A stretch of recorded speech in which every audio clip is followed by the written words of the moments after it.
Hello, I'm Darren again. Today's topic is looking at Dialectical Behavioural Therapy, or DBT. Now, if you like this video, if you find it helpful or interesting, please consider subscribing to my channel for future updates on mental health related topics. Now, DBT is a talking therapy which tries to identify and change unhelpful thinking patterns and seeks positive behavioural changes. It was developed in the 1970s by Dr Marsha Linehan and is credited with being the first psychotherapy to formally incorporate mindfulness. It is a balance of humanism, CBT, and dialectics. Dialectic meaning bringing together two opposites. In therapy, those opposites being acceptance and change. A focus of DBT is on the acceptance of a person's behaviour as a way for therapists to reassure them and balance the work needed to change negative behaviours. It has been quite successful in treating people with self-destructive behaviours, suicide ideation, by working on ways to cope with intense feelings and unhealthy behaviours. So how does it work? Well, DBT focuses on four things. Firstly, by improving distress tolerance, helping the client to experience intense emotions such as anger without reacting impulsively, like lashing out aggressively or self-harming or misusing substances as a way of dampening the distress. If you will, this is addressing the behaviours, the reactions. There's mindfulness, helping the client become more aware of themselves and others, as well as being more aware of the present moment.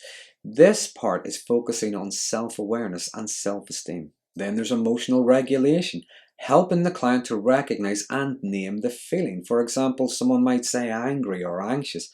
Going that little bit further, they might recognize they feel uncertain, embarrassed, threatened, fear a lack of control over something that's really important to them, and so on. When able to name it, the client can be more informed, feel more in control, put into context, and make healthier choices. So this part, if you will, is focusing on the quality of life. Lastly, there's interpersonal effectiveness.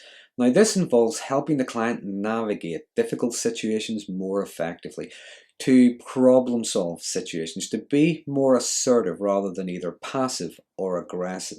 And this is focusing on helping the client develop better relationships with themselves and others, to feel more connected. It is a therapeutic approach which the client often agrees to do homework and practice new skills outside of the therapy sessions. For example, maybe keeping a mood diary to track emotions, track urges, and monitor behaviours such as lying, self-harming, self-soothing, and learning to negotiate assertively. Now, although DBT was originally designed to treat high-risk, difficult-to-treat clients, it has proved to be quite helpful in treating a wide range of people with a wide range of issues. Issues such as binge eating, ADHD, PTSD, mood disorders, sometimes even people with multiple mental health diagnoses. It has proved to be effective in treating people with borderline personality disorder. The American Psychiatric Association has endorsed DBT as being effective in treating borderline personality disorder. Patients who undergo DBT have seen improvements such as less anger, shorter hospitalizations, improved social functioning, and the clients were less likely to drop out of therapy. So that's a brief outline of dialectical behavioural therapy. If you have any comments, please feel free to use the comment box below. If you found this video helpful or interesting, please consider subscribing to my channel. And until next time, thanks for watching.